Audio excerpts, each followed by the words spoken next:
Black Star Network is here. Hold no punches! I'm real revolutionary right now. Black power. Support this man, Black media. He makes sure that our stories are told.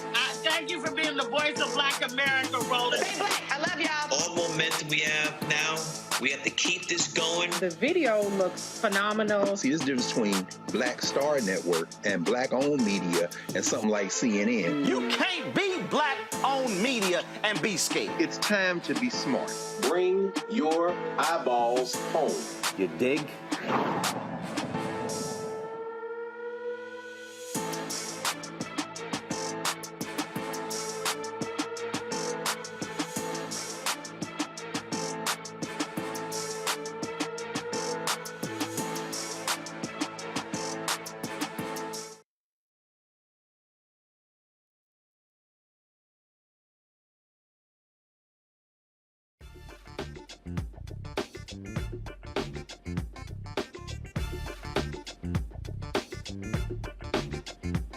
Today is Monday, October 3rd, 2022. Coming up on Roland Martin Unfiltered, streaming live on the Black Star Network. Supreme Court started this new term today. Tuesday, the court will hear a challenge to the historic Voting Rights Act that bars voting rules that discriminate based on race. I'll talk to two of the plaintiffs from Alabama.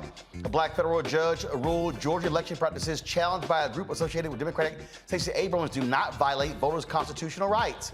Some folks are in their feelings about Vice President Kamala Harris saying the government's Hurricane Ian relief should prioritize communities of color who've always gotten the short end of the stick when getting relief funds. We'll break it down for you because she's not lying. The California high school football team season is over because some of the players thought it would be funny to hold a slave auction. Good. And California is the first state to ensure creative content cannot be used against the creator in a court of law, essentially rap lyrics. And also, Mark Levin. Remember on Friday I said that he called me out saying I would never invite him on the show to debate him? Well, being the punk he is, he hasn't responded to requests to appear on our show. And in today's Fit, Live, Win segment, a nurse with type 1 diabetes and her husband developed a wellness plan for those suffering from the disease. Y'all, it is time to bring the funk. I'm Roland Martin Unfiltered on the Black Star Network. Let's go. He's got it. Whatever the miss, he's on it. Whatever it is, he's got the scoop, the fact, the find. And when it breaks, he's right on time and it's rolling. Best believe he's knowing. Putting it down from sports to news to politics. With entertainment just for kicks, he's rolling. It's on go, roll, roll, y'all. It's Roland Martin, yeah. Rolling with Roland now. He's funk, he's fresh, he's real, the best, you know he's Roland Martin now.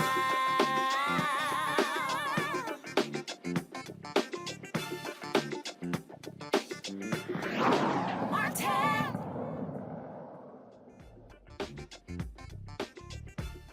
Alabama is 27% black. They should have 2 congressional seats, but the Supreme Court put a stop to that being enacted for the November midterm elections. They are going to take up a challenge to the Voting Rights Act that could very well determine whether or not provide a death knell, if you will, to the 1965 Voting Rights Act. Tomorrow, they're going to hear court arguments on the constitutionality of Alabama's Republican-drawn congressional map. A lower court, again, agreed that the redrawn congressional map violated the 1965 Voting Rights Act law by having only one district where black voters make up the majority. The Supreme Court removed a provision of the Voting Rights Act that permitted the Justice Department to check election laws in states with a history of racial discrimination. The court will look at a similar voting rights case in North Carolina and also Louisiana in the upcoming weeks, where there should be, the lower courts rule there should be a second majority black district in Louisiana, and as a third African-American. Joining us now is Kadia Stone, CREST Programs Coordinator and a grassroots community organizer for the Alabama Institute for Social Justice, and Shalay Ladaude, hopefully I got that right, a crowd fellow with the Southern Coalition on Social Justice. Glad to have both of you here. So let's break this down. The crazy thing is the court's rule, well, the Supreme Court stopped it. Then it was like, oh, there's not enough time to actually redo the districts. Well, we know that's a lie. Same thing in Louisiana. And so when you look at Alabama, 27% of the state population, you look at Louisiana, a third of the state African-American as well. And what Alabama has done, the Republicans, they basically packed all the black people into one district, one congressional seat. And without the VRA, the courts will simply allow Republicans to keep doing that. And what it does is it actually lessens black voting power because you're diluting it by putting them all in one district. You are absolutely right. We should have two based off our state population. And right now, the black voting power in Alabama is diluted. And they basically stayed the maps because they didn't want to screw over the candidates who had already filed to run for office this upcoming term.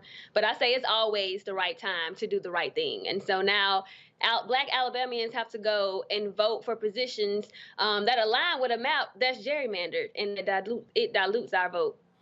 And look, but their strategy is real simple. They want to help white Republicans. And so it's called packing and cracking, you know, and Republicans love to complain about Supreme Court packing, but they got no problem packing black folks in one district to help white Republicans continue to win by diluting the strength of black voters.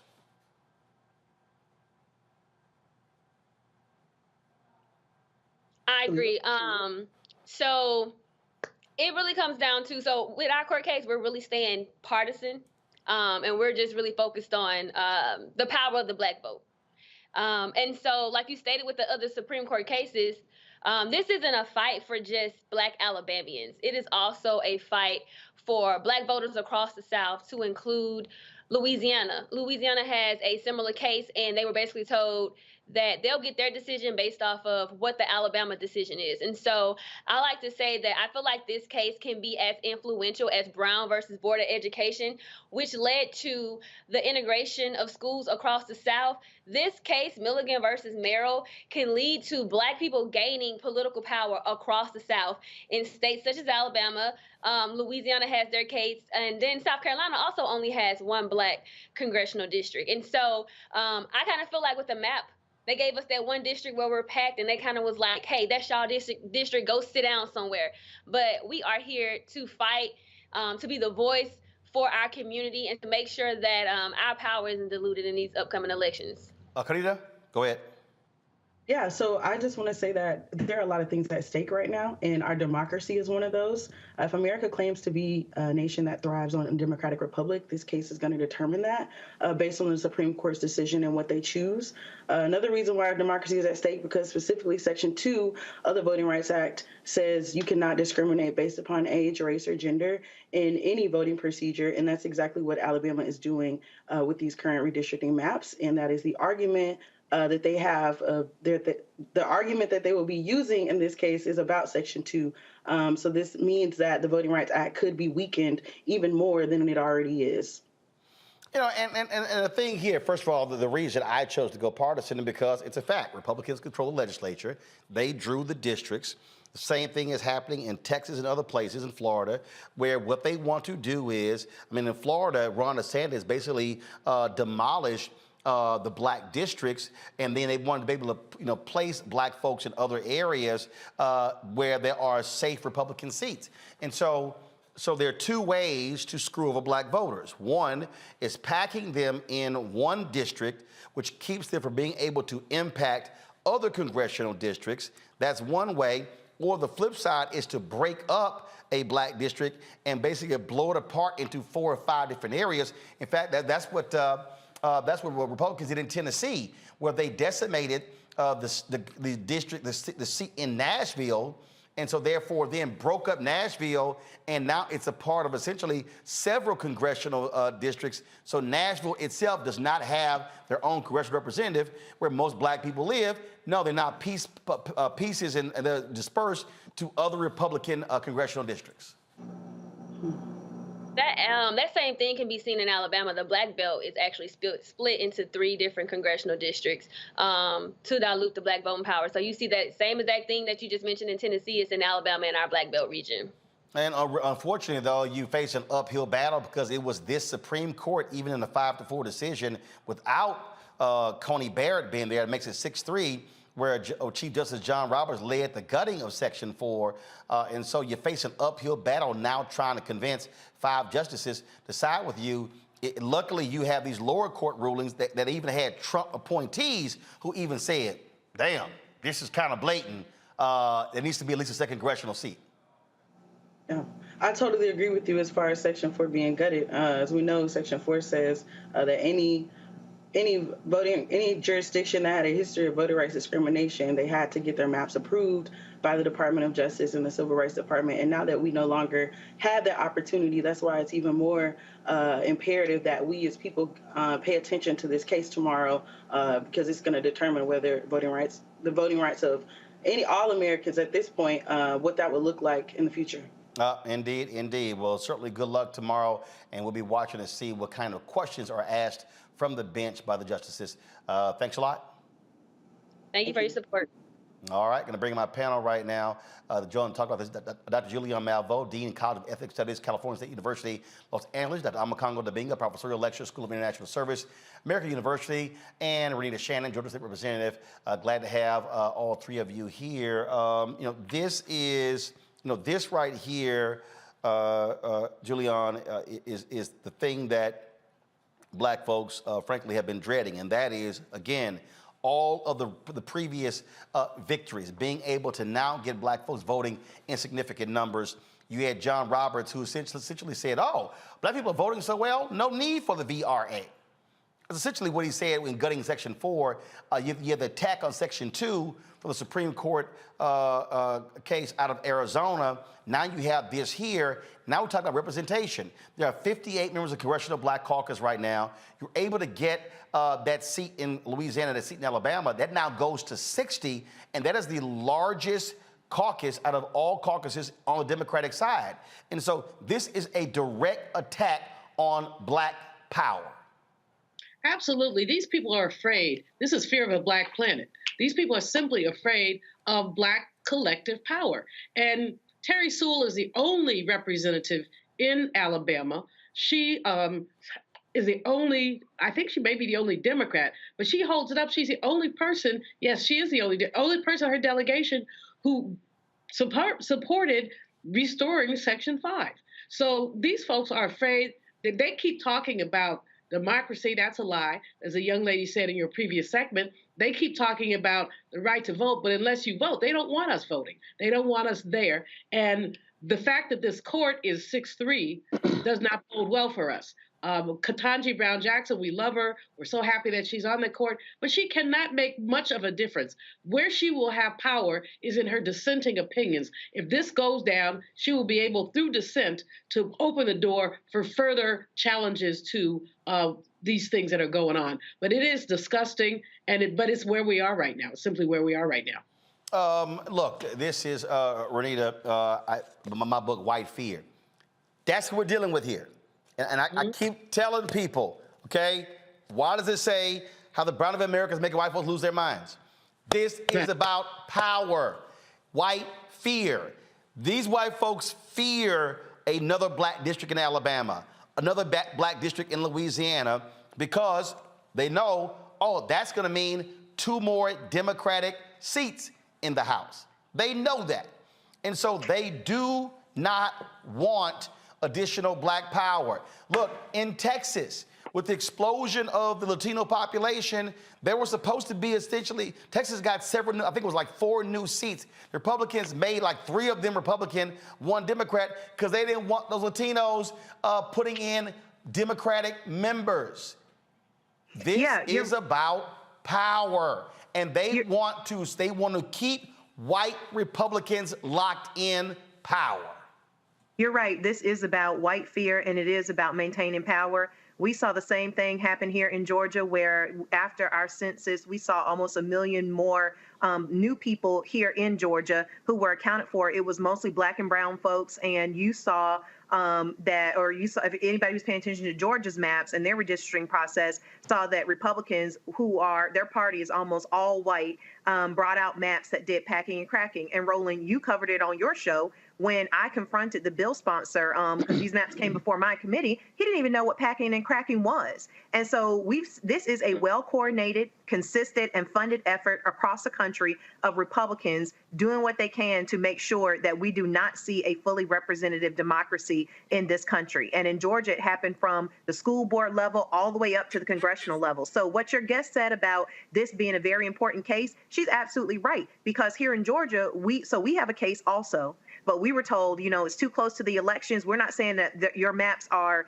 legitimate, but we're just saying we can't deal with it right now. We need some southern state to be able to get this settled in court in a way that is fair and it is equitable so that we can all have a shot at getting legitimate maps. So this is just so important, and I really hope that the general public will start to tune in and just take a look at what is happening across the country to Black voters, because it's packing and cracking. Every state you look that is heavily Black and in the South, it's packing and cracking up and down. And all of these folks, Congo, who sit here and say, I don't see what's going on. Black people haven't gotten this, haven't gotten that. This is a direct assault on Black people. This is about voting. It is about power. And so people who did not pay attention, to Schoolhouse Rock need to do so, because, look, what they're saying is we want to keep y'all disenfranchised. Your numbers have grown, but we don't want you to benefit from your numbers growing. We want you to have to be subservient to white Republicans. That's their strategy, period. Most definitely. And the thing that you said in your segment, which was really powerful, you as well as your guest, you talked about how this is a national issue that everybody needs to be paying attention to. And we know these other networks are not paying enough attention to it. And that's why this election coming up is so important, because as Chuck Schumer said, he gets 2 more senators. He's able to bring up the voting rights legislation that we've been trying to get, that Manchin and Sinema sold us out on. And these types of issues will be the direct target of that type of legislation. So really, at the end of the day, we can't just look at Alabama as an isolated case. We can't look at Georgia or Louisiana as isolated cases. These are the prime examples of what happened when those Voting Rights Act provisions got gutted. We're seeing it firsthand. And you said this pretty much every single day. You say it online, Roland, every single day.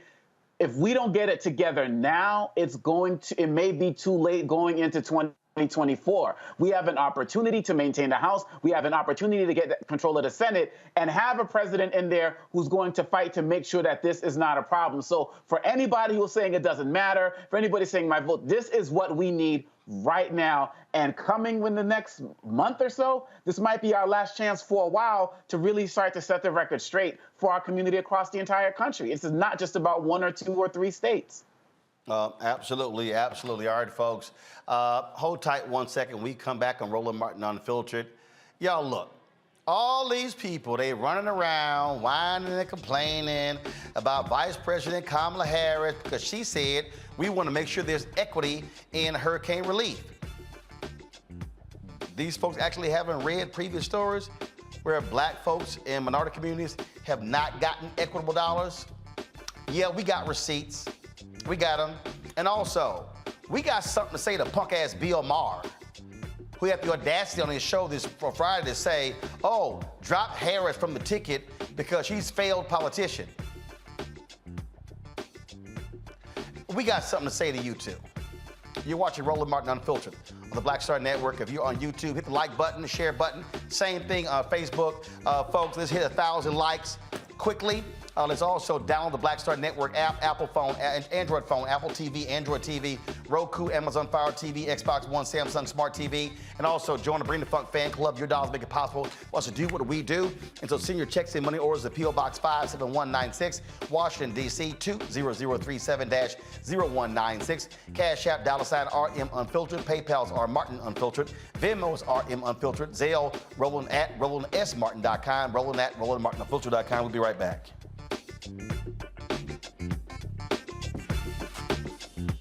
When we invest in ourselves, our glow, our vision, our vibe, we all shine. Together, we are Black beyond measure.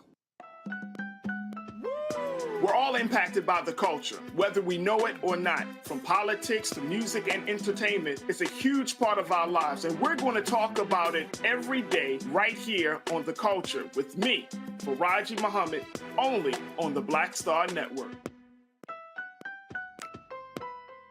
Pull up a chair, take your seat. The Black Tape with me, Dr. Greg Carr, here on the Black Star Network.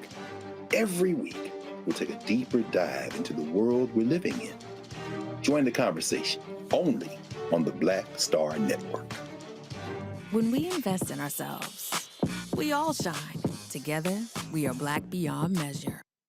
What's up, what's up? I'm Dr. Ricky Dillard, the choir master. Hey, yo, peace, world. What's going on? It's the Love King of R&B, Raheem Devon, and you're watching Roland Martin, Unfiltered.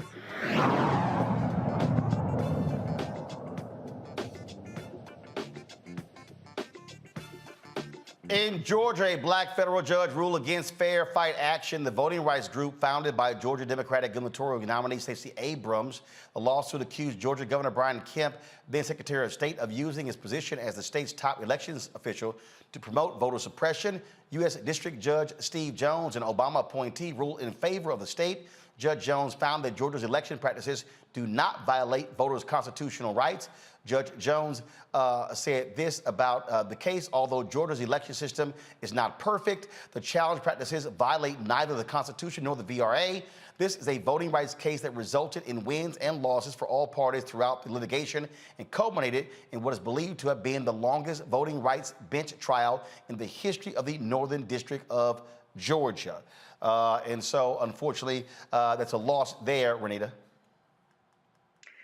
This is supremely disappointing to see the decision in this case, because basically what the judge is saying is that although some of the practices that are being challenged in court by Fair Fight Stacey Abrams' group may not be the best practices, black voters have been surviving and have been able to win some elections. How disappointing is that? Let me tell the public exactly what types of things are being challenged in the lawsuit. It was things like exact match, which is a policy that was basically said if you had any part of your information that was not on your voter's card, if it was different than what was on your driver's license, that could be a reason you could not vote. Let me tell you, the day that this policy was passed in committee, the chair of the committee couldn't even get my name right, nor my colleagues who's currently running for Secretary of State in Georgia. So we know that in our community, we a lot of times will have unique names that can be difficult to spell, but my name not being Mary is not a reason that I should not be able to vote. The other thing they were challenging was that we have a policy here in Georgia where if you don't vote regularly enough, you're kicked off the voting record. And so these are things. Imagine if the state said to you, hey, you know what? You haven't been driving enough. We're going to take away your driver's license. These policies were absolutely asinine, and these policies were directed at making it really hard to get registered, to stay registered, and to vote if you are a black or brown person living in Georgia. And so it's just extremely disappointing that this judge, who is a black man, could not see and understand why these policies, why he should have sided with the folks who brought the case to talk about the lack of equity for black voters here in Georgia. It's unbelievable. Speaking of equity, on Friday, Vice President Kamala Harris participated at the Democratic National Committee's Women's Leadership Forum. The topic turned to Hurricane Ian. Harris described that federal relief will be based on equity and prioritize people in communities of color, because people of color in low-income communities are most affected by natural disasters, such as this hurricane. This is what she said, y'all. I know we are all thinking about the families in Florida, in Puerto Rico, with Fiona, and what we need to do to help them in terms of an immediate response and aid, but also what we need to do to help restore communities and build communities back up in a way that they can be resilient, not to mention adapt to these extreme weather conditions, which are part of the future.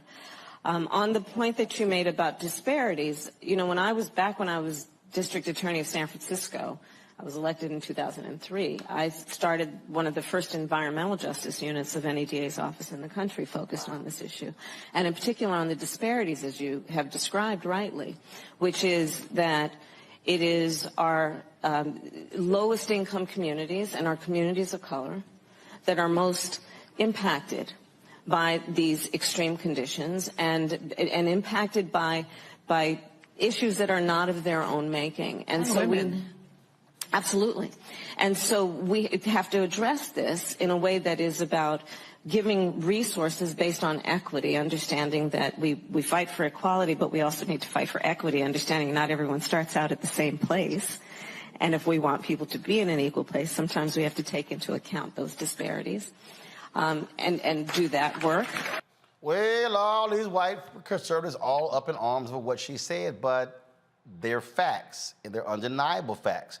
In fact, we're going to go to a couple of guests right now who are in Georgia, in an area of Florida that's impacted, where African Americans are greatly impacted. Aletha Shapiro, she's a social, racial, and reproductive activist and organizer, and Cindy Bunyai, hopefully I pronounced that correct, Cindy, who is running for Florida Congressional 19th District. Glad to have both of you here. You heard what the vice president said. You got all these white conservatives who are upset with what she had to say, but the facts don't lie. All across the country in previous natural disasters where minority communities were impacted, a lot of the dollars did not flow to those areas. They flowed to largely white, middle class, and affluent areas. Yeah, you're 100% right. We are sitting here in Naples in a mobile home park that had flooding that was up to one man's chest, as he described it. And you can see some of the items that they lost behind us. They're completely ruined. And we saw people getting evacuated from Fort Myers and Sanibel, and that was the priority. Those wealthy areas in Southwest Florida got their needs met before these folks who are still to this day without power and without resources for their homes. And they weren't even told to evacuate here until it was too late. They found out when the water was rushing up. Yeah, they evacuated in the middle of the night, as one man told us.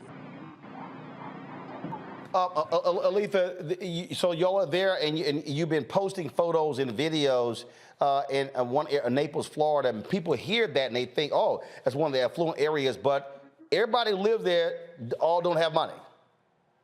Yep. Two of the communities that we were at 2 days ago, one is called Riverside Park and one is called Anthony Park. Yep. They are literally in the physical shadows of a brand new multi-million-dollar complex within walking distance to the crown jewel of Naples, which is Fifth Avenue, where, I mean, it's Fifth Avenue. And, Rick Scott, who lives here in Naples on the Gulf of Mexico, literally passes these communities every day to leave his house, basically. And you would almost, if you blink, you would miss the communities. They're so small. So most people don't even know that they're even here. Right. And these are folks who, many of them have lived here their entire life before Naples was built up. They are victims of gentrification, and a lot of them are just waiting for a disaster like this to be pushed out, so this can be redeveloped into high, income properties, right? But these folks are also the engine of the economy here. They are working in the retail sector, the hotel sector, the restaurants. They are small business owners, and they are the lifeblood and the original folks who were here in this town. So, and obviously, the president has promised that the resources are going to come to the area. But what we also know, governors play a decision.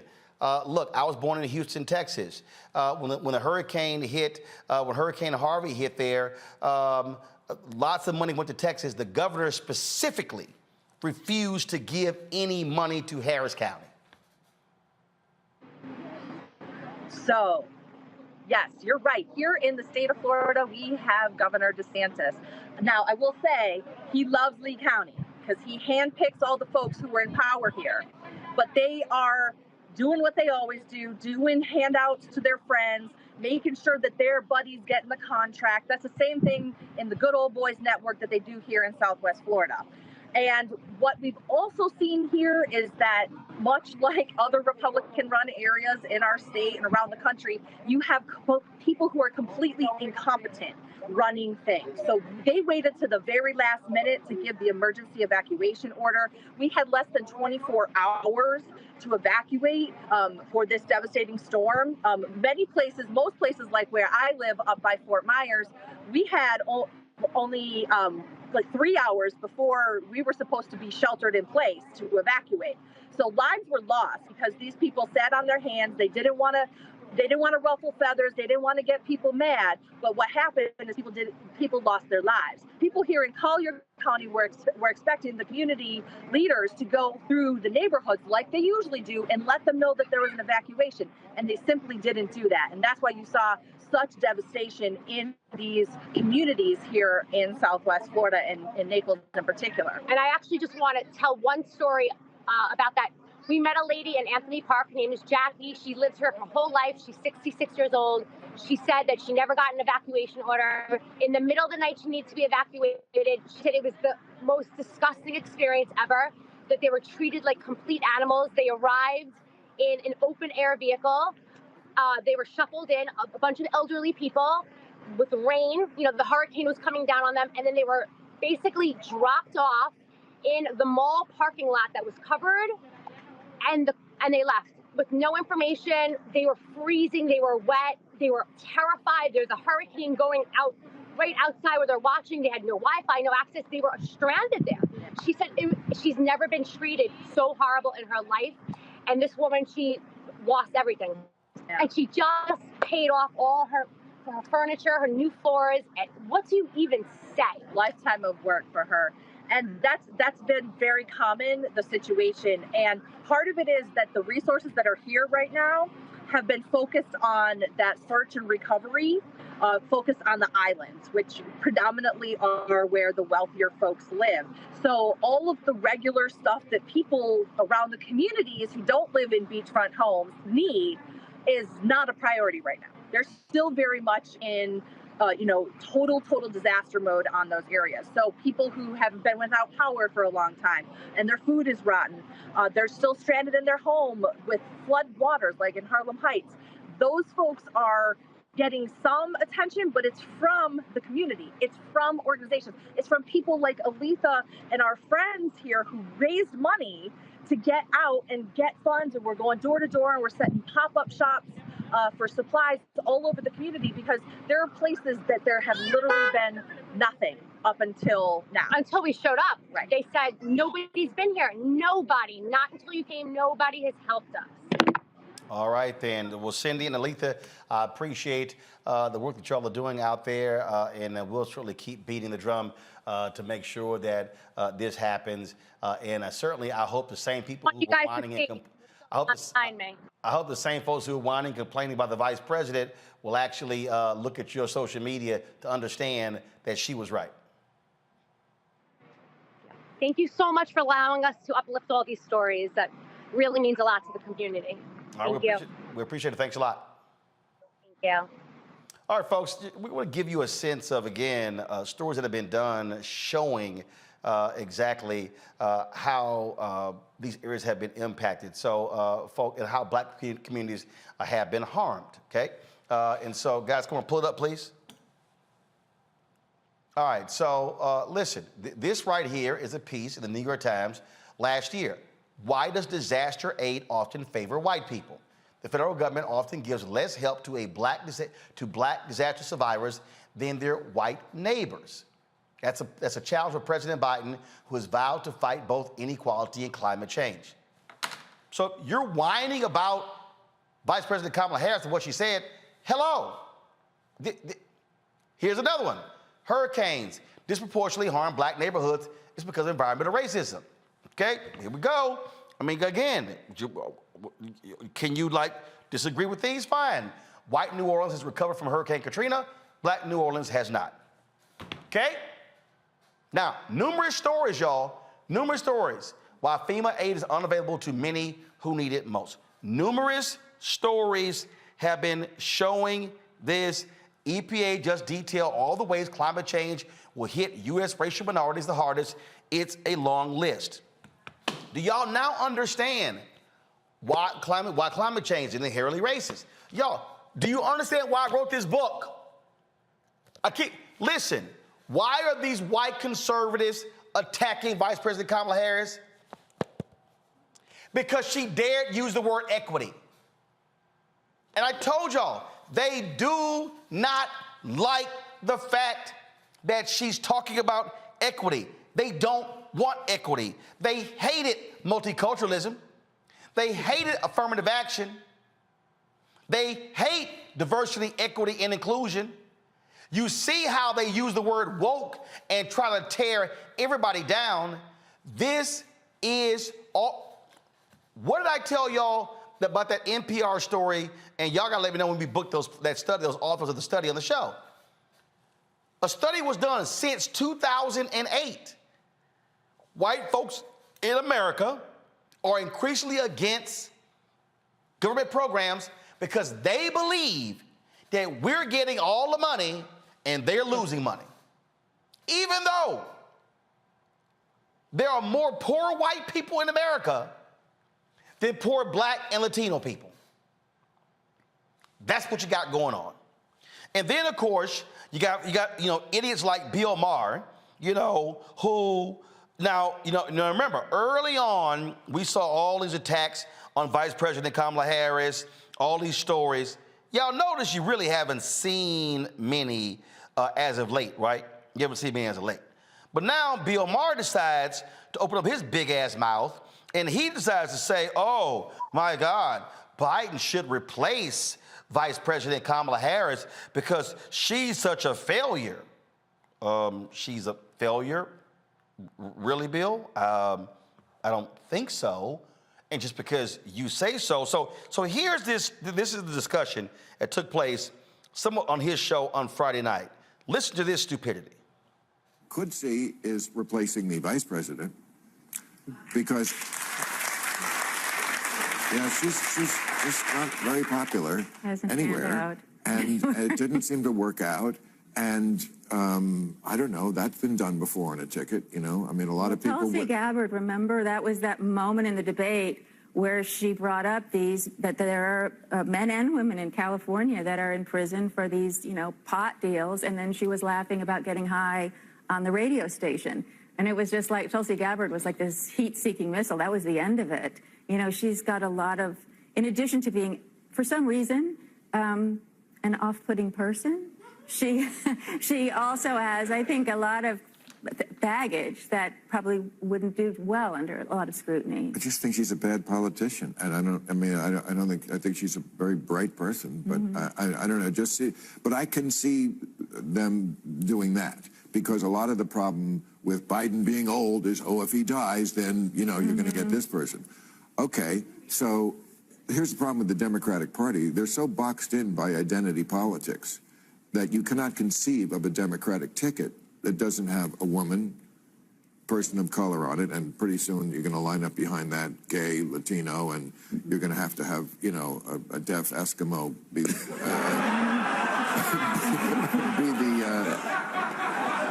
I think it's Allen. But am I right that they are boxed in by identity? Well, first of all, I see it differently in that I don't think Kamala has caught fire yet or found her footing. I think that's true. I think the polling data says that. But I don't think that she would be a weight on the ticket. What I will say is this. You talk about identity politics. Joe Biden is an example of identity politics. Joe Biden is an example of Black voters saying, we think we need to put a white guy in there. And nobody says he's an identity politics guy. Pence. How do you get Pence? You have Trump, who is not the most saintly guy in the world, needs somebody whose identity is conservative Christian. He goes and gets Pence. So politics is about identity. That's what it is. But whenever there's a person of color or a woman, we say, well, that's identity politics. It's all identity politics. You just got to put a ticket that can win. And that's I don't know. I have. All right. So I had somebody who came up to me last week at CBC, older sister, and she said, Roland, I love watching your show. I used to watch all the time, but you cuss too much. See, what I just played is the reason why I cuss. And I told her, I said, I don't cuss that much. I'm trying not to cuss. But that bullshit is why it will make you cuss. That crap right there. And Van was nice to him. Van was real nice to him. First of all, the little white woman,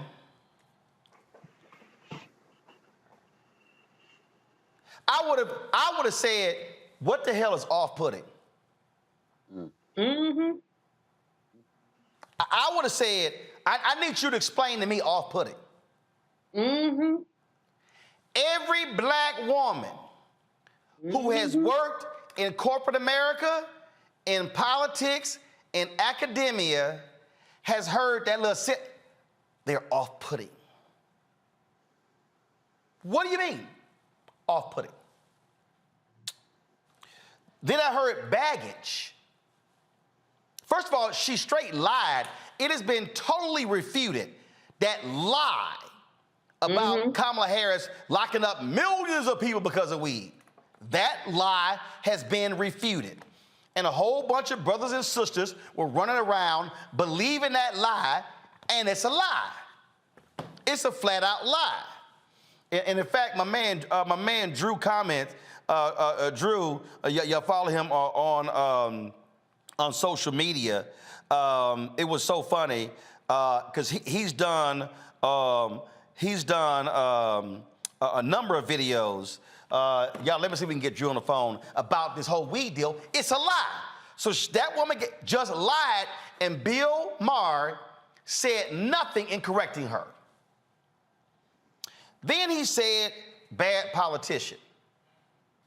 Do you know who is the most effective person for the White House right now in talking about the Dobbs decision and Roe v. Wade in the political context? Vice President Kamala Harris.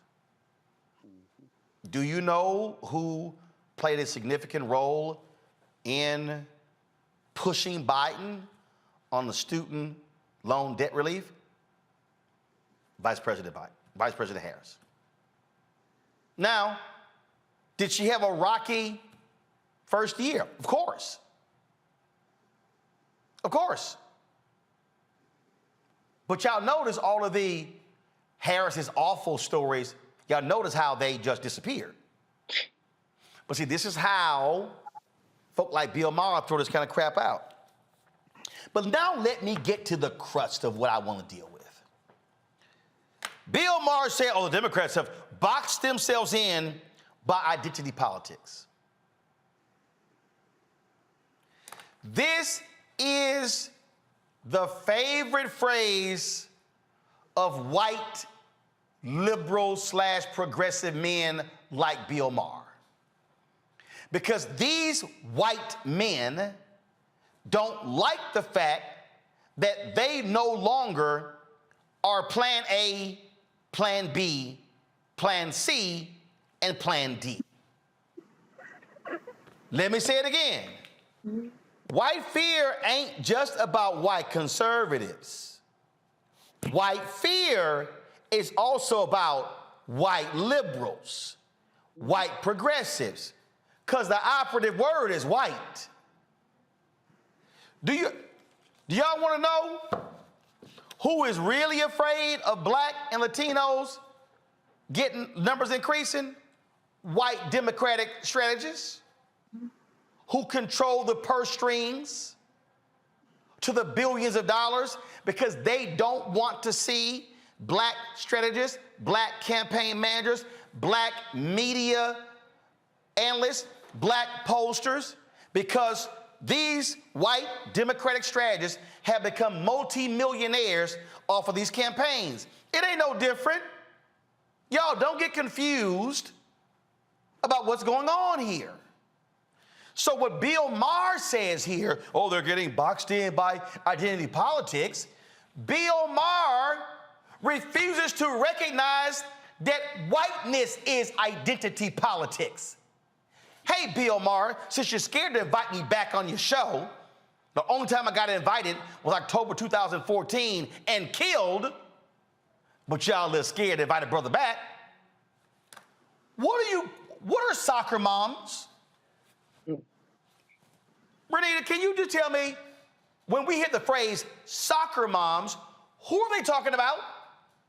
White women, and that is identity politics. I'm a Congo.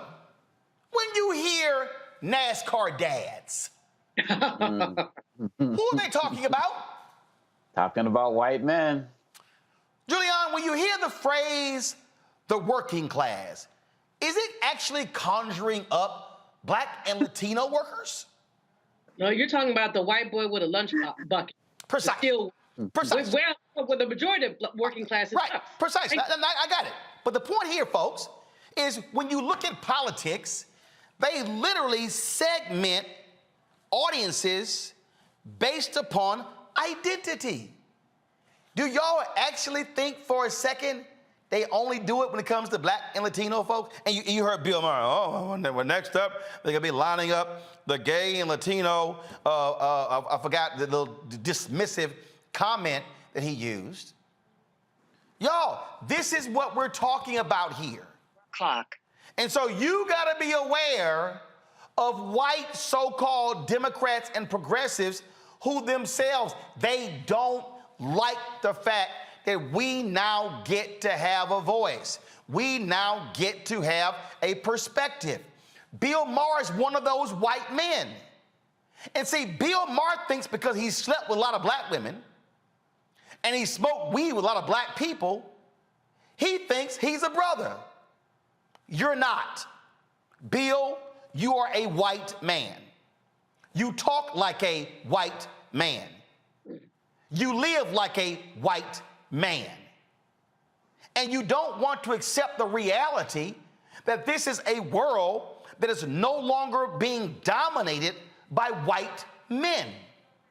White men like yourself are threatened by black people, black men, black women, Latinos, Asians.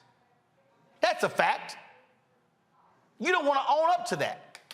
And what y'all do is y'all sit here and purposely lie on Vice President Harris, and then the stuck on stupid people who do no research, who listen to disinformation and misinformation, they run with it.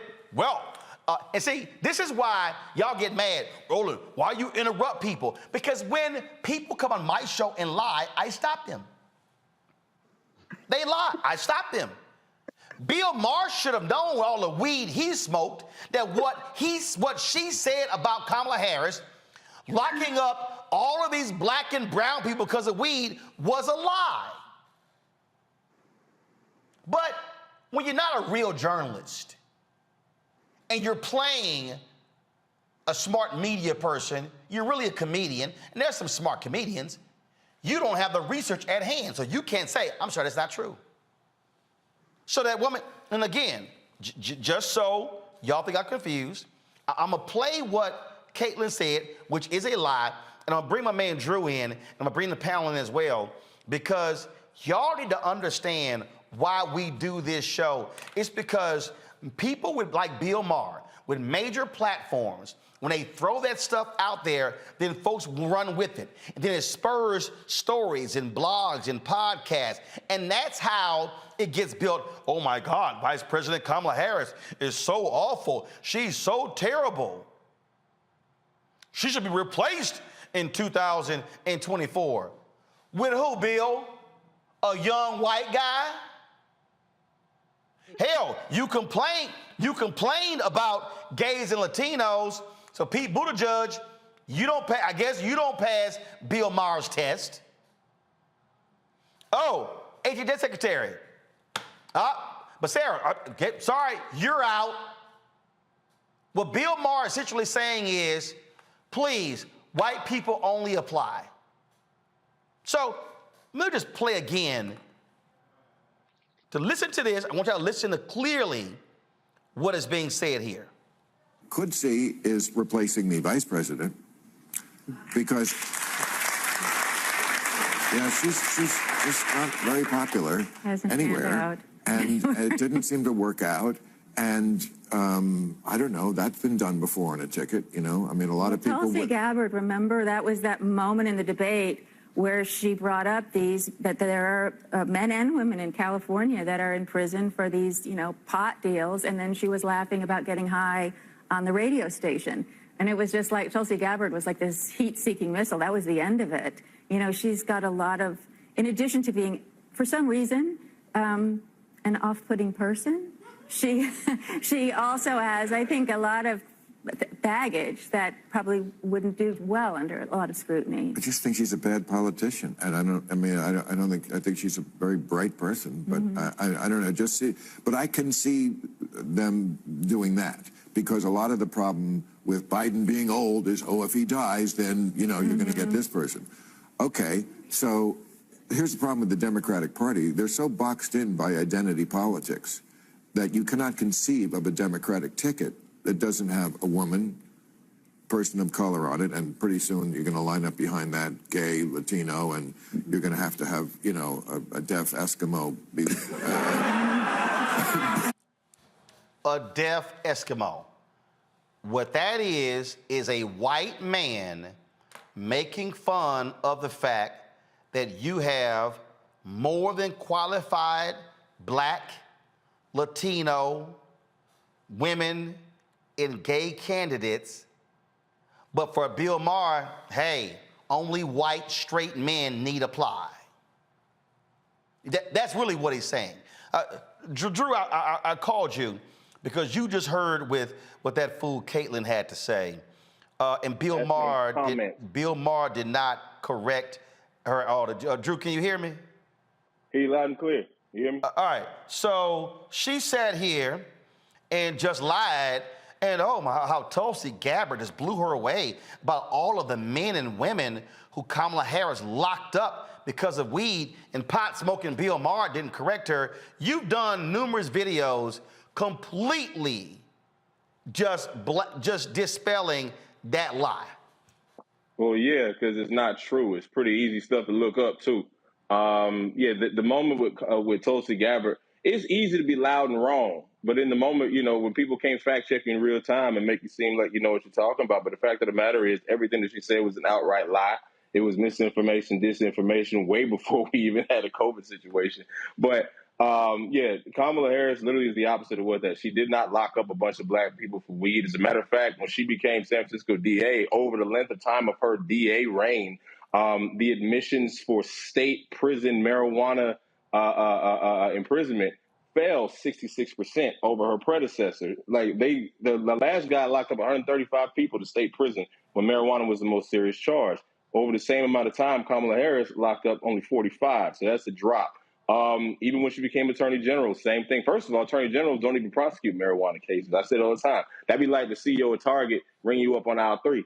That ain't gonna happen. But even then, even during that time, the actual imprisonment for marijuana fell during her time as AG. So this mythical time that she was locking people up for weed, we ain't seen it in real life. But y'all got some good imaginations, though. And I've learned that. Well, and again, when people like this go on national shows and repeat the lie, and no one corrects the lie, then somebody watching goes, well, there it is. She was horrible. She was sick, but she was a cop. And she was just locking people up and just throwing the key away. And then the black folks ran with it. Oh, she locked up all these brothers. She didn't care about brothers. She didn't care about sisters. Or they took one case and said, oh, that represented all the cases. And folks were simply lying. And that's what Bill Maher calls baggage. Yeah, baggage. Yeah, that's funny.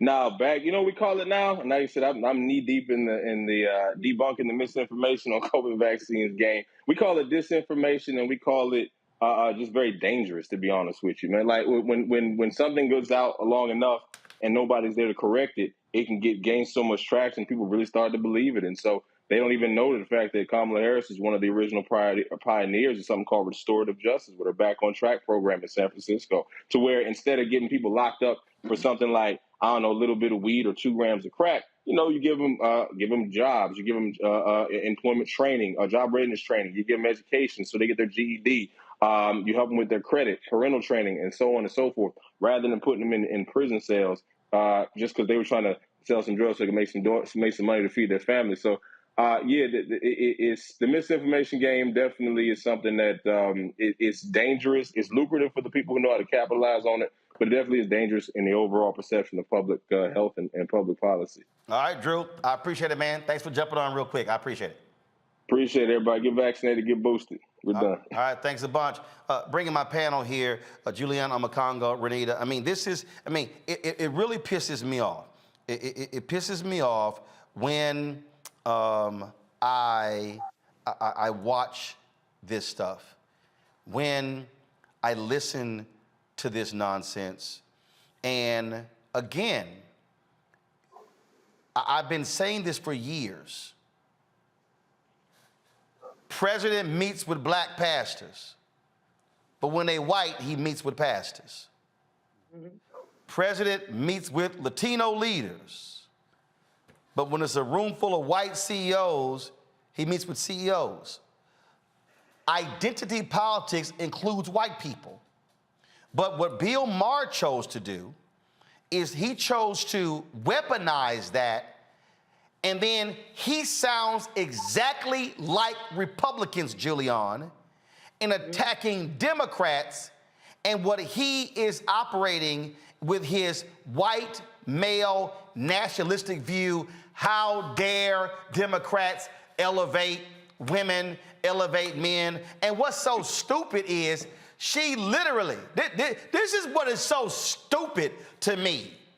How much of a dumbass Bill Maher. One non-white president. One in American history. One non-male vice president. Any women been vice president before? Any? No. So she the first female vice president, right? So you got one. Oh, Lord. The house is we might as well demolish the house. Oh, Lord. One woman got in. How dare, oh, Lord, can't call 911. That's literally what this fool is saying. Julian, go ahead. Well, you know, that whole segment was objectionable to me for any number of reasons. First of all, that off-putting thing. I'm supposed to be off-putting. I'm, you know, whatever. I can be a little bit much, but off-putting, I mean, that's a bit much to say. I mean, it's a generic, I'm not comfortable with black women. That's really what's being said. That's all that is. With black women. Then that little, Bill Maher is supposed to be some kind of a, okay, I'm a curse since you don't anymore, half-assed comedian. He's supposed to be a comedian, but nothing he said was funny. The whole notion of a deaf Eskimo, that's demeaning to differently abled people, is demeaning to a minority group in this country, people who represent one of our largest states. I mean, that bit is not funny. It simply is not funny. But he seems to get, he is pushing all the identity politics buttons for white people. He's a white boy, like you said, slept with enough black women that he thinks that racial identity rubs off in bed. It does not. But the whole thing just was objectionable to me. I just sort of sat here seething, saying, and I used to like Bill Maher, but that was just some stupid ass nonsense. Excuse my cursing. The thing here, Omakongo, again, we know who his audience is. And again, when I talk about white fear, how the browning of America is making white folks lose their minds, we've got to stop acting like, oh, it's just those white Republicans. No, there are white Democrats, white progressives. Oh, they're in Hollywood. They're in corporate America. They can't stand the fact that they now have to post jobs. They can't stand the fact that in some cases they gonna have some black bosses. And oh, hell no, don't let me have a Latino boss. We are seeing this. Whiteness has always defined America, and what they don't like, when one gets in, it's like, damn, the whole world is going to pot. So, and if I was on the show, I would say, okay, Bill, since you criticize having a woman and having a black Latino, well, fine. Who your top three choices? He probably would have named 3 white men, 3 white straight men. Go ahead, Omakongo. Well, I think you've been talking a lot about your book tonight, and one of the things you lay out in the book is you talk about the fact that there's a history-long trajectory of white people feeling like, okay, we've done enough for you. And an example you gave in the book was of the Tilden-Hayes Compromise. When people saw all of the gains coming out of Reconstruction and going into 1877 when they pulled the federal troops out of the South, and that ushered in Jim Crow. A lot of that had to do with the fact that, well, you guys have gotten enough. And we see that now. I think the difference, a lot of us used to like Bill Maher. And so Dr. Malvo was saying, we started to see a difference after Obama got in office. The mindset started to change. You talk about it in your book when you talk about Dr. King going to Chicago and realizing that that was probably one of the most racist cities he's ever been in, because people who were, in Chicago weren't as progressive as people thought that they were. And so really at the end of the day, Bill Maher is in line with that. The fact of the matter is, he says that Vice President Harris is not a good politician. Excuse me, she was a senator in a state that's not majority black. So what is he talking about really at the end of the day? And the role of the vice president is to put out the agenda of the president. So she's doing exactly what she's supposed to be doing and more, because she's been more vocal in her role than Biden was when he was under Obama, as relates to speaking out heavily about these social justice issues. And she's definitely more vocal than Mike Pence was. So really at the end of the day, this dude is mad, he's angry, and he's really just sees black women in a particular light and is not ready for them to actually have real power and it manifests itself. And Van Jones, you should have challenged him on his points as well. Well, and Renee, that particular point that Omokongo makes there in terms of how often she's been out there, that is the point. One of the reasons people trash her is because she's been more public and more vocal than any previous vice president. And so she has a larger target. Most VPs out of sight, out of mind. Biden was, Pence was, we could keep going back, Gore was. And so Biden has provided her a much larger platform. I mean, look, Saturday night at the Congressional Black Caucus Foundation dinner, she spoke and he spoke. I have attended the CBCF Phoenix Awards dinner for years. Julian, you have as well. I cannot remember ever where the president spoke and his vice president spoke before him. Now, people can say, well, that's because she's a black female. Okay, but he could have easily said, you the VP, sit down there, you can attend, but I'm speaking. No, he shares the stage. That's a part of this whole deal. But again, folk like Bill Maher, like a lot of white men, there they go. They picked that black woman up there, and oh my gosh, she's horrible. We need to replace her. No, it's exactly like you said. And the reality is most people cannot even remember the name of previous vice presidents. You know why? Because all they have done is pretty much been in place in case something happens to the president. She has been more active, and that is why people do know her name. But to your point, Bill Maher just makes a case of something that I always say, which is racism is bipartisan. And people need to realize that there is a segment of white people within the Democratic Party who also have a fear of replacement theory, just like white conservatives do. And they are thinking about replacement theory of black folks becoming the posters, the strategists, and almost exclusively the candidates. But the DNC can listen to Bill Maher if they want to, but they will be learning some uncomfortable lessons, because we have seen ticket after ticket where you put up two white straight men and Democrats lose. So what people like Bill Maher have to realize is that this is a black party. And the reason why I say that is because when you look at who consistently votes for Democrats, it's black women first, and then black men are number two. So if you want to win elections, you have to invest in black voters. You have to have black candidates who will speak to black issues in order to get what is the majority of your base energized and ready to go and ready to vote. And until the Democratic Party does that, we will be losing elections. Man, and damn, for Bill Maher, oh my, it's so sad when people might want to see themselves reflected in political office. But see, for him, he's upset because he sees what's coming. And that's fewer white men being in control. That's a fact, Bill, whether you want to accept it or not. Folks, got to go to a break. We come back, more on Roland Martin Unfiltered, the Black Star Network, including our Black and Missing. We also have our Fit, Live, Win segment as well. Lots more to cover. Please, folks, support us in what we do. Download the Black Star Network app, Apple phone, Android phone, Apple TV, Android TV, Roku, Amazon Fire TV, Xbox One, Samsung Smart TV. Join our Bring the Funk fan club. Of course, send your check and money orders at P.O. Box 57196, Washington, D.C. 20037-0196. Cash App, $RM Unfiltered, PayPal, R Martin Unfiltered, Venmo's RM Unfiltered, Zelle, Roland at RolandSMartin.com, Roland at RolandMartinUnfiltered.com. If you're on YouTube, if you're on Facebook, Twitch, all the platforms, hit that like button. Okay, we should be at 1,000 right now. This don't make any sense, y'all. And get your copy of White Fear, How the Browning of America is Making White Folks Lose Their Minds. You can get the book on all platforms from the publisher Ben Bella Books, Amazon, Barnes & Noble, IndieBound, Bookshop, Chapters, Books A Million, Target. Download it on Audible. We'll be right back.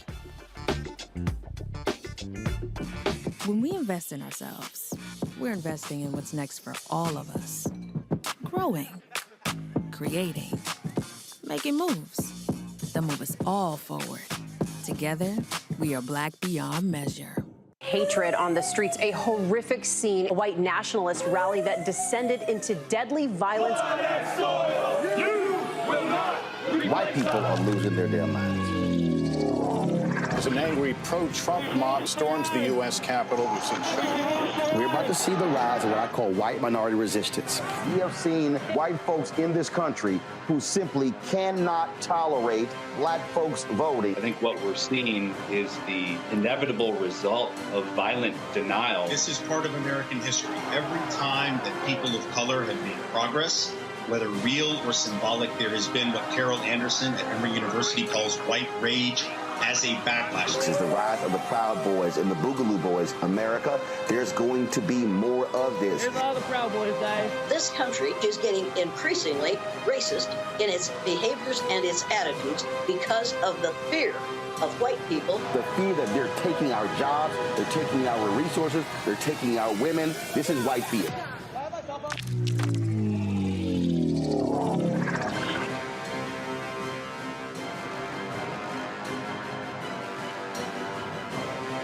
When we invest in ourselves, we all shine. Together, we are Black beyond measure. Don't you think it's time to get wealthy?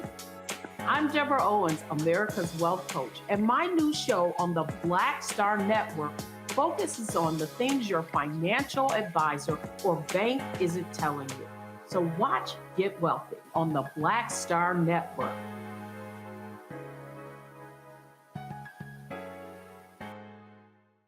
Hi, I'm Vivian Green. Hi, this is Essence Atkins. Hey everybody, this is your man Fred Hammond, and you're watching Roland Martin, my man, Unfiltered.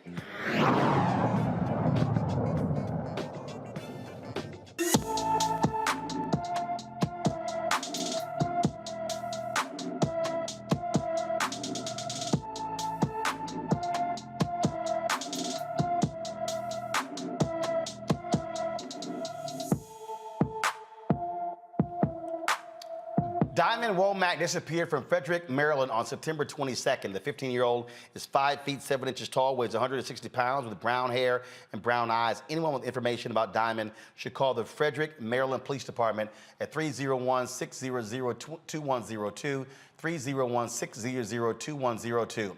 Folks, in California, a high school football team season gets canceled after a video of some players conducting a slave auction goes viral. Watch this.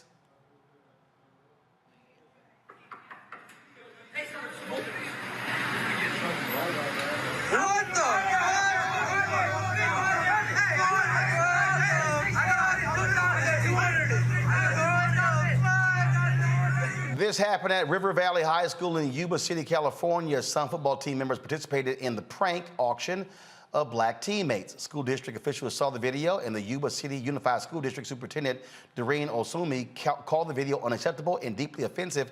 Osumi released the following statement following discussions with the students who were involved in the unfortunate and extremely distressing incident at River Valley High School. I can confirm that those who participated will not be playing the rest of the season. They violated our student-athlete code of conduct, which they all signed and committed to follow, and that will not be ignored or minimized. As a result, we do not have the necessary number of players to safely field the varsity team and must thus forfeit the remainder of the season. The junior varsity team will continue with their season, and sophomores and juniors from the varsity team can join the junior varsity team to finish their season. Reenacting a slave sale as a prank tells us that we have a great deal of of work to do with our students so they can distinguish between intent and impact. They may have thought this skit was funny, but it is not. It is unacceptable and requires us to look honestly and deeply at issues of systemic racism. We know that corrective action may be required in accordance with policy, but it is education, honest, open discussions, and instruction that will guide our students to realize that their choices and actions have consequences. At this time, the district and site administration are working earnestly to identify lessons and programs to help our student body learn from this situation. When students find humor in something that is so deeply offensive, it tells me that we have an opportunity to help them expand their mindset to be more aware, thoughtful, and considerate of others. Omakongo, here's one thing that also jumps out. If that was my son or nephew, and that was standing right there. Hello. Hashtag team whip that ass will be. Y'all think I see? We as black people, we are also going to have to make clear to this generation: you don't get involved in no bullshit like that. Yo, I mean, that was the first look. The response from superintendent was perfect in terms of hitting all of the right tones. But my mind all day, Roland, has been wrapped on these black students and what they have been taught or not taught at home to feel the need. Because I don't care if this is hazing, I don't care if this is any type of peer pressure. When you are taught as black people to stand on your principles in every way, shape, or form, you in no way, shape, or form participate in something like this. And we have seen all across the country our young black students demonstrate incredible courage and fortitude in the face of serious adversity, whether it be at sporting events, whether it be at Black Lives Matter protests, and just our young people have made us proud in every single way, but not all of them. And so we really need to find out what is at the heart of something like this, because really, quite honestly, at the end of the day, the reason why this concerns me is twofold. Number one, this happened in a state like California. You know, this isn't like Arkansas and all of these where people are trying to ban black history and stuff. I also saw that I think some of the kids who were there were possibly Latino as well.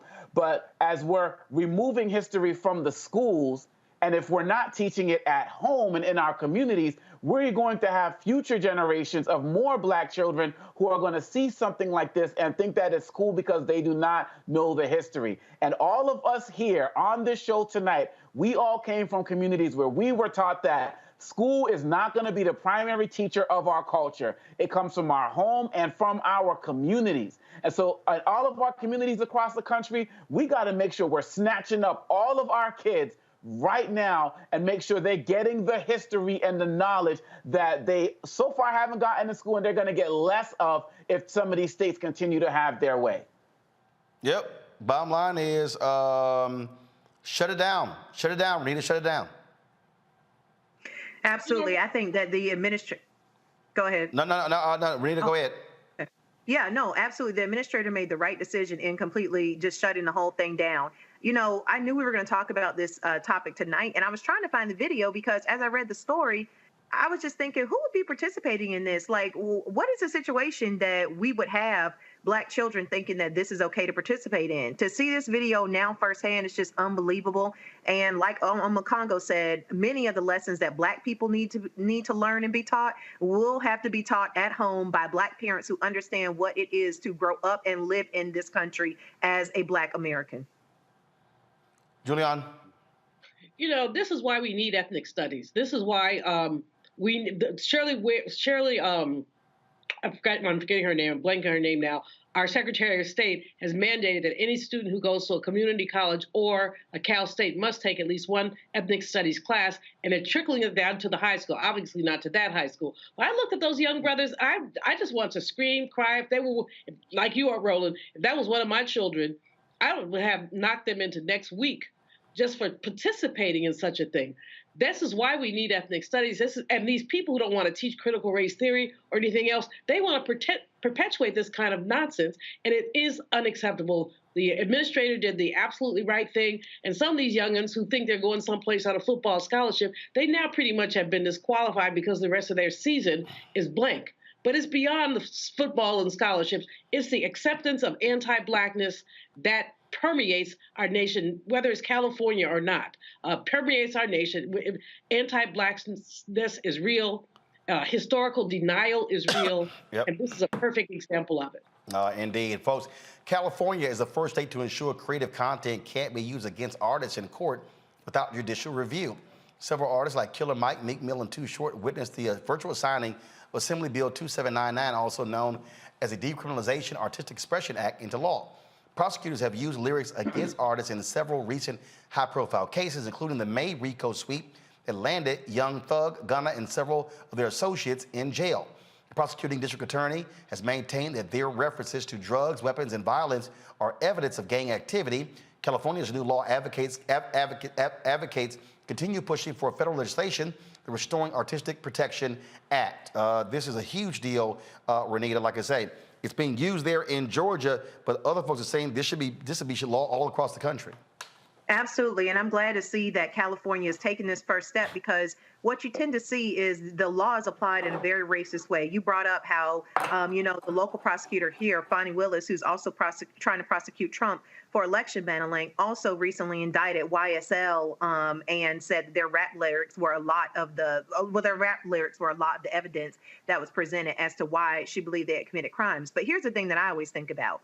There is in it, you almost see this against Black rappers, and we have seen this even since the 80s, where rap lyrics are taken as evidence, but you never see this applied to the white boys. If you Google gore metal or death metal, you will find a genre of music that basically talks about in detail horrific killings of folks and supports cannibalism and all kinds of just gross details that really sound like people who have actually murdered people in the way that they are describing these murders.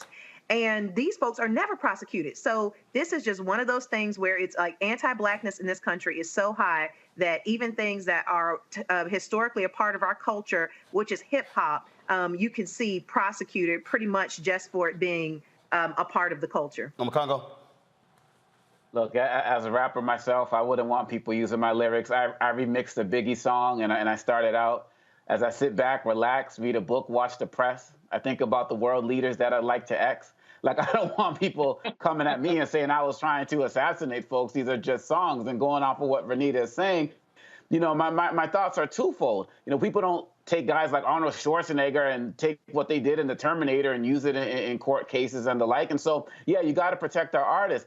At the same time, I think our rappers need to be mature enough in understanding that other states have not made this ban, right? So they are going to come for you, and you have to know that. And you're going to put out your lyrics. You have to know that these might be potential consequences. It's wrong, it's racist, and it's another way to target Black men. And so artists have to really make that balance if they want to take those chances in the states that they're in until they get these types of laws passed. All right, folks. You know what? Let me do this here. Let me go to a break. When we come back. Yo, I love driving white conservatives crazy. And poller Mark Levin was just beside himself on Friday after I moderated the voting panel at Congressional Black Caucus Foundation, ALC. He went on a 12-minute rant on his show and said I would never invite him to my show. Well, somebody called me that night, and I did. They ain't responded in 3 days. Hit dog will holler. I'm gonna play some of that for you and talk about on the flip side. Plus, we're gonna talk about in our Fit, Live, Win segment, a woman who battled type 1 diabetes. She's trying to help others as well. You're watching Roland Martin Unfiltered on the Black Star Network. YouTube folks, hit the damn like button. More than 2,000 of y'all just hit the button. It ain't that hard. Like, move on. If you're gonna comment, hit the like button, all right? I wanna see 1,100 by the time we come back from this break. Back in a moment. When we invest in ourselves, we all shine. Together, we are Black beyond measure. I've always said this, rather than to continue to fight for a fair piece of the pie and the equal slice of the pie, I want my hand on the knife that cuts the pie. And to that extent, who bakes the pie and who puts it in? And that's one of the things that got me involved in going into politics in the first instance. I'm tired of people making decisions for me. Right. And mine. I want to be a part of that decision-making process. And luckily, it has paid off in terms of seeing the progress that many people in America have made, particularly people of color. One thing bothers me now that we seem to be losing that. Right. By saying that we've got to be more concerned with other people than those people who were here. We built America.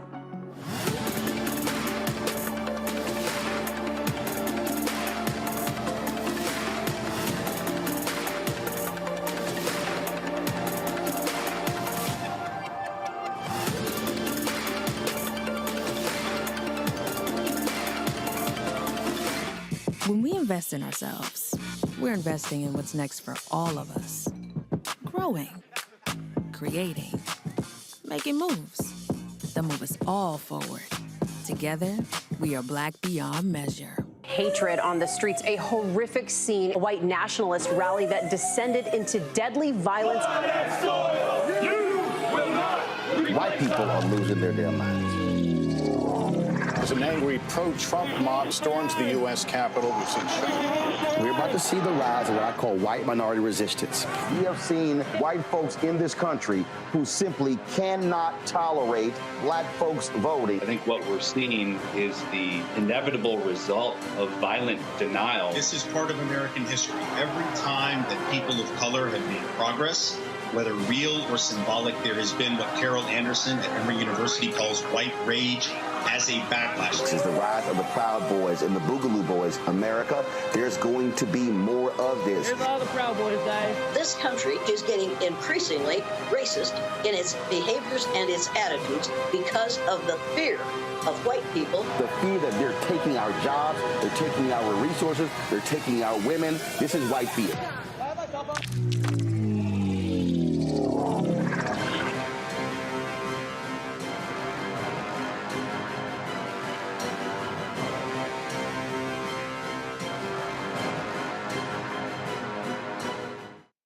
Hey, I'm Donnie Simpson. Hi, I'm Eric Nolan. I'm Shantae Moore. Hi, my name is LaToya Luckett, and you're watching Roland Martin Unfiltered.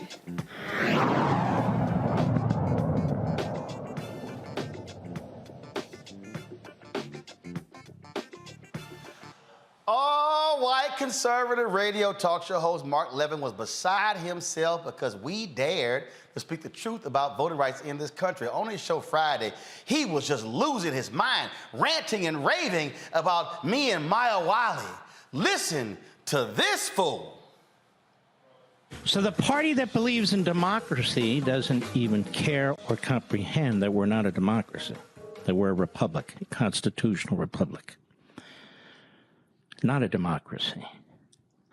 And the framers were very clear about that. You cannot have a majority vote on whether you have unalienable rights or whether natural law exists or whether your individual liberty should be expanded or shrunk. That's just voting. Voting is certainly an important aspect of a republic, but it's not the end-all and be-all. Freedom is. Any civil society.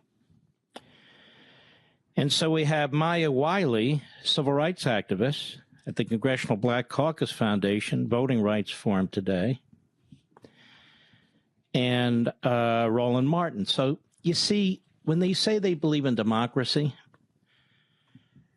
they don't even believe in our Constitution.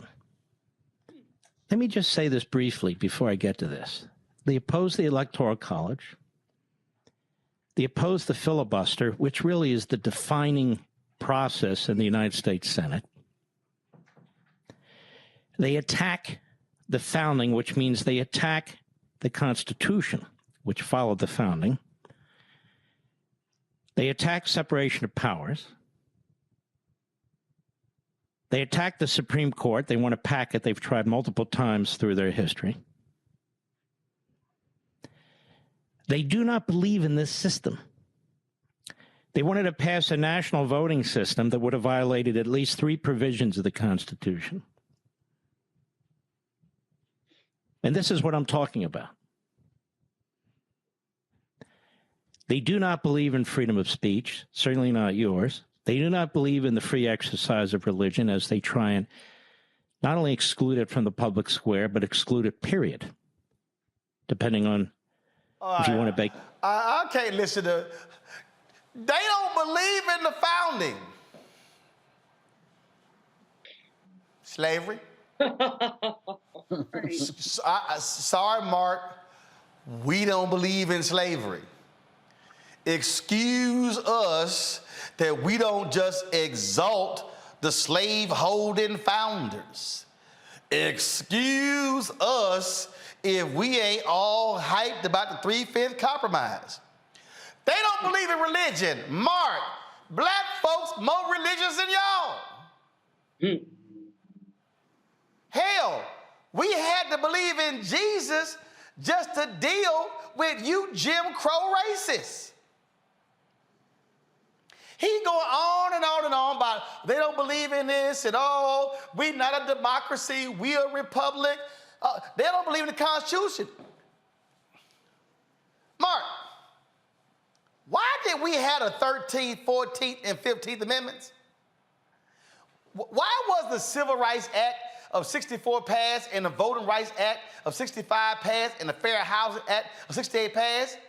Because y'all wouldn't believe in the same damn Constitution your ass say you love. If we were to believe that that document meant everything in the world, guess what? Then we wouldn't have had to add new laws. And the new laws were passed to force white folks to enforce the very law that had already been passed. And had we been treated equal, there wouldn't be no need for the 13th, 14th, 15th Amendment. So I love it when these fools say, oh my God, they don't believe it. What did Dr. King say? Be true to what you put on paper. The thrust of the Black Freedom Movement was to force y'all to abide by that very Constitution y'all say y'all love. That was, so I just get a kick out of these folks who lie to their audience. Oh my God, they don't believe in these things they don't believe in this. Hell, black people believe more in the Constitution and the government than many of you white conservatives do. Because clearly, y'all damn sure don't believe in law and order after January 6th. Oh, you want to go there, huh? Surely you don't believe in everybody has a right to vote, because y'all wouldn't be using all of your voter suppression tactics. Surely you don't, because you said, oh no, we all believe in the right to vote. Really? How? Because you're stopping others from doing so. Nice try, man. Nice. They don't believe in the First Amendment. Oh, so now you care about the First Amendment? Because y'all always skip that one to go to the second. Just play by 60 seconds more of this fool. Get cake for a certain ceremony. You don't have the right to make that decision. Or if you're a religious institution, you don't have a right to say that this club cannot be here because its foundational principles conflict with the entire purpose of the university. And you go on and on and on. They do not believe in your Second Amendment rights, the right to bear arms. In many cases, they do not believe. They do not believe in due process rights. They do not believe in probable cause in many cases as they continue to surveil citizens and collect data about you. And of course, federalism, the 10th Amendment, is out the window, except that they want to wave it around from time to time to advance a cause. We don't believe in probable cause? Hell, we the reason you got that in the boy. Y'all are some desperate, crazy people. You know what, Mark? Let me just go ahead and play a little something for you. You might remember this, since we talk about the Constitution. You might remember that was a black woman from Texas, the first black woman from the South elected since Reconstruction, named Barbara Jordan, Texas Southern University graduate. Let me go ahead and let her explain to you how we feel about the Constitution. James Madison again at the Constitutional Convention. A president is impeachable if he attempts to subvert the Constitution. The Constitution charges the president with the task of taking care that the laws be faithfully executed. And yet... Now, that was a lot of Constitution she was saying. That was a whole lot I heard right there from her about the Constitution. You know, but the one you say we don't believe in. Yeah, I heard that. But I love what she said at the beginning. I love this. Go ahead. The purpose of general debate, not to exceed a period of 15 minutes. Thank you, Mr. Chairman. Mr. Jordan. Mr. Chairman, I join my colleague, Mr. Rangel, in thanking you for giving the junior members of this committee the glorious opportunity of sharing the pain of this inquiry. Mr. Chairman, you are a strong man, and it has not been easy, but we have tried as best we can to give you as much assistance as possible. Earlier today, we heard the beginning of the preamble to the Constitution of the United States. We the people. It's a very eloquent beginning. But when that document was completed on the 17th of September in 1787, I was not included in that we the people. You hear that, Mark? We were not included in we the people. Continue. I felt somehow for many years that George Washington and Alexander Hamilton just left me out by mistake. But through the process of amendment, interpretation, and court decision, I have finally been included in we the people. See, Mark, this is really why you so mad, because we now get to speak. We now got to actually sit in the convention center that black people were barred from in the past. It drives you crazy that white police officers no longer dominate the Washington, D.C. police force, where they used to get those racists from Virginia and West Virginia who did so. See, I know it was just killing you that we actually get to have our own opinion, and the cameras of C-SPAN were there to broadcast it, and we were streaming it on Black Star Network, owned by yours truly. See, I know it must pain you when we actually get now to own stuff and we get to actually use the First Amendment. So it's a little hard to say we don't like the First Amendment when we're actually using the First Amendment, which is why you were commenting.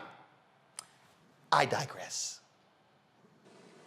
Today, I am an inquisitor, and hyperbole would not be fictional and would not overstate the solemnness that I feel right now. My faith in the Constitution is whole, it is complete, it is total, and I am not going to sit here and be an idle spectator to the diminution, the subversion, the destruction of the Constitution. And that, Mark, is what you can't stand. You cannot stand that we have read the same Constitution y'all wrote. And what you cannot stand is that we have used that same Constitution against you. We have used the same Constitution that was not written for us, and was not designed for us, to force y'all to give us the same respect and rights as you had when you were born. That's why you so upset. And then in your rant, you sat here and said, oh, he would not invite me on his show. Well, Mark, I invited you on my show Friday night. Ain't heard from you Saturday or Sunday or Monday. Did so on Twitter. A producer reached out. Y'all ain't said nothing. Because you know why? Because your little weak ass didn't think I was actually going to do it. You can come on this show anytime and we can have that debate. I'll go on your radio show. I'll go on your Fox show. I'll meet your ass on any street corner in D.C. I'll meet you in a phone booth. I'll meet you anywhere. You can pack the audience with all your fans and I still show up to whoop your ass. Because I ain't afraid of you or nobody else. So you tell me, Mark Levin, when you want to go at it. I'm always ready. I don't even need advance warning. You just say when. See, this right here, Julian, Congo, and Renita, is what drives them crazy because, see, they think they are the experts on the Constitution. And what they cannot stand is that we are not going to accept a document that never had us in mind. We are going to change it in order to, it is irrelevant in the 21st century. That, Julian, is what drives them crazy because white men like Mark Levin cannot handle the fact that they, just like Bill Maher, they no longer get to call all the shots in 21st century America. And that's why they've been manipulating the law. That's why they've been suppressing the vote. That's why they've been attempting to sideline Black voices. And that's why Bill Maher had the temerity to say something about, or was the Caitlin, one of them, all white people look alike to me, but said something about Kamala Harris being off-putting. It is off-putting to have white people opine about people they should not even talk about. That Levin person, I don't even know who he is, never heard of him. That lets you know how much TV I don't watch. But clearly, his rant was so inappropriate and so unlettered, ignorant. We talk about what they don't believe. He doesn't know what we believe. Congo? At the end of the day, it's really sad because you could have really just interchanged Bill Maher and Levin in terms of the segments, and it goes straight to your point that whether we're talking about these liberals or conservatives, on some level, some of these guys are the same. And not only, Roland, have we fought to improve this country in every way, shape, or form in terms of making it as good as it's promised, we've also fought to improve it for everybody else. There's not a single right that we have earned in this country, that we have fought for in this country, that has not applied to everybody else. When you talk about things like the 14th Amendment, when you talk about policies that have started to exist like affirmative action that have benefited white women more than anybody else, anything that we've ever gained in this country out of our hard sweat, blood, and tears, we've never just kept for ourselves. People are always talking about this concern about, well, people are concerned about Black people becoming part of the majority because they're afraid we're going to do to white people what they did to us. That's not in our nature to do. I mean, when these white men went to fight for the Civil War, there were a lot of Black men left at home with these white women. Was there massive slaughters and destruction going on all over these plantations? Black women just uprise and start trying to kill as many Black women as possible who are left behind? That's not in our nature to do that. It's not in our nature to be evil and violent, but it is in our nature to fight for justice and to fight for what's right and to make this country as good as it's promised for everybody. And so, Mark Levin, you got to understand that we are never going back. We earned the right to be part of this country because we built this country. And if you don't understand that, then you're the one who has to go back and reread that Constitution, because much of the freedoms that have been granted in it were granted because of what we did, and people trying to get paid off the path that we laid. We're going to continue to fight for everybody, but we're going to make sure, in the spirit of the Honorable Barbara Jordan, that we are not disrespected, because that Constitution speaks for us now, too. And that's why they mad, Renita, because we ain't going nowhere. Right. And I'm with Dr. Malveaux, except I'm not going to be as nice about it as she was. Nobody cares about Mark. Nobody cares about Mark's tears. Well, let me say I don't care. And nobody even really knows who Mark is. And so the reality is that these are the type of white men that you see who are always waxing poetically about federalism, states' rights, and how Black people don't love the Constitution or even know how to read the Constitution, which is really just a racist trope. No, the Constitution is not Black people's Bible, but actually we've done a better job of adhering to the Constitution, because I didn't see Black people show up to the Capitol and try to burn it down and also try to overthrow the government just because their candidate of choice did not win. The reality is that white men like him are freaking out because they are understanding that they are not the only people who will have a voice in this country, and they will not automatically just be in charge of everything. And they love democracy until it means that they can no longer be in charge. So bye, Mark. Nobody cares. Well, it's like I told Richard Spencer this when I debated that white supremacist on TV1. Y'all go to it. tell you you've got to prepare yourself. You've dealt with a bunch of guilt-ridden, silly whites all your life, and we are waking up. We are recognizing who we are, and we see an amazing future. Richard, so you better get ready. I'm telling you right now, Richard, here's the deal. 1619, 20-odd Africans arrived, Fort Comfort, Virginia, okay? 1619, 397 years ago. Trust me, we're resilient. We're not going anywhere. And I'm going to tell you right here, and as my frat brother Vertner Woodson Tandy said, 1937, we will fight until hell freezes over, and then we will fight on the ice. You better go work out, because you got to fight on your hands. Thanks a bunch. That's same for you, Mark Levin. I'll be back in a moment.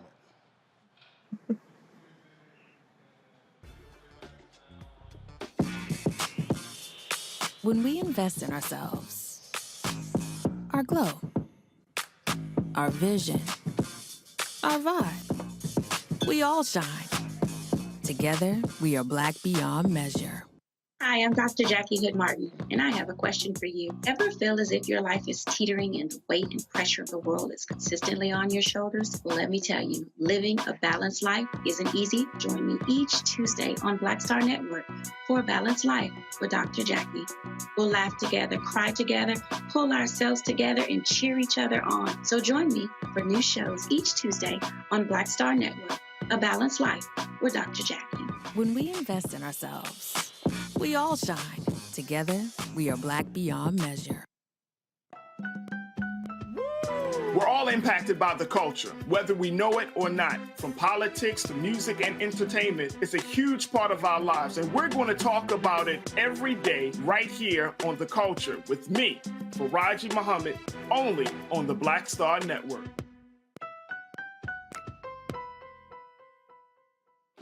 Hey, I'm Antonique Smith. Hello, everyone. It's Kiara Sheard. Hey, I'm Taj. I'm Coco. And I'm Lily. And we're SWV. What's up, y'all? It's Ryan Destiny, and you're watching Roland Martin Unfiltered.